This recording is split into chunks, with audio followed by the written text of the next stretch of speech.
the custodians of NWAOTAM, which is the Mpa group, the Mpa society, which initially used to be called Ukempa, and then we changed it to NWAOTAM society. So they decided to form their own youth wing, their own bodyguards, which was the Ugelempa. That was how Ugelempa was formed. Ugelempa was formed as foot soldiers for Ukempa group, that is the NWAOTAM society. And then we continued like that. They were getting better organized. Then way back around 1942, we had a teacher from Benin, late Johnson Benjamin Stowe.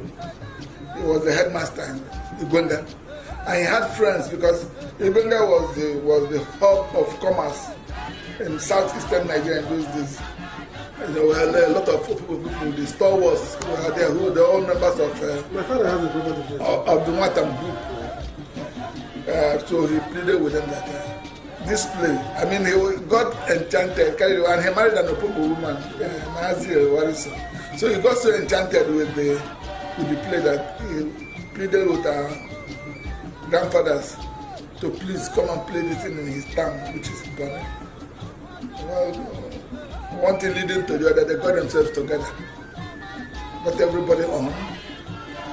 Got one young man, he's late now, Branson, Ada Branson, Pateshi. Yes, Okojaja, who was to dance the masquerade. These things are long past, so we can talk about them in the open, but you don't go disclosing who is putting on the masquerade, but this was way back in 1942.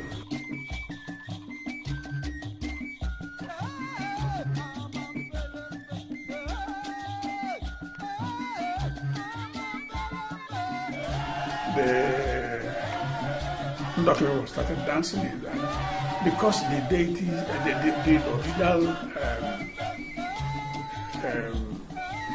Otam people were no longer there, so they were always going to their grave, to stay, and invoke the spirit of those deities, and then come out after some days now to do the dancing, and it was quite fierce and fearful. It's not something anybody can come and watch then. It was a cult. It's either we danced at night, and people don't come because it could be very fatal if you are not a member of that cult to come to watch. Now it's all been watered down. So our people who traded and lived amongst them found it very interesting. And then decided to copy it. And of course, by 1920, the Queenstown people took permission from the king, then King Atamako, to introduce it in Queenstown. Like I told you, it was a fearful cult. So you just have to take permission from the king to bring it around, because a lot of rituals go on there. For instance, to dance it, you must spend about 7 days in the grave. Those dancing it will not eat anything cooked by a woman. They will not even eat anything cooked with fire. I mean, yes, with water. But they can roast it, and even if it is egg, you can't boil the egg, you must roast it and ashes, and so you can see the meat surrounding it. It was quite a frightening thing, so they had to tell the king, and then who gave them permission to introduce it. So it was introduced in Queenstown. Compounds come out to dance NWAOTAM. It's not this group we're having now. Yes. Even when it was introduced in the open newly, it is compound. The compounds will come as if the way we dance on the masquerades will come out. The compound, the women will tie their wrapper, each compound will come out and dance. And the masquerade being the only masquerade every day, they dance around it.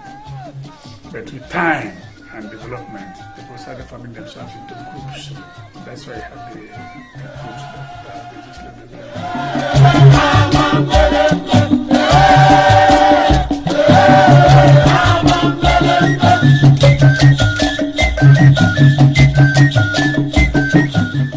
When the NWAOTAM comes out from the groove and is going around the town, if he passes in front of your house and it doesn't run, you won't see the NWAOTAM if you're an old person. So a lot of people end up not seeing the NWAOTAM from year to year. So King Mapa said, why not make this display where people who don't have the opportunity of receiving this water in their houses will still see the water.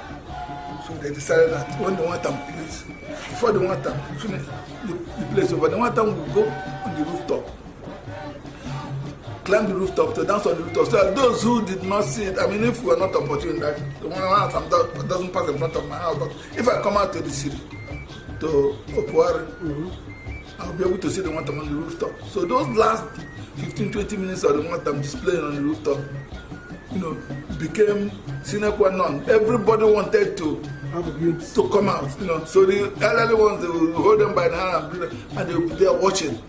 And then when the water displays and come down, for them, they are satisfied. For 1 year, they can come back next year to see the water, but they've seen water for that year. So that was how the dancing on the rooftop became like a norm. But if you take off Azumini and Igwenga, where people reside and dance on Christmas Day, and Bonnie where they dance on Christmas Day, when we dance on the Popo, we dance on the rooftop. But the other Ndoki villages, Watam dances on the ground, displayed on the ground, and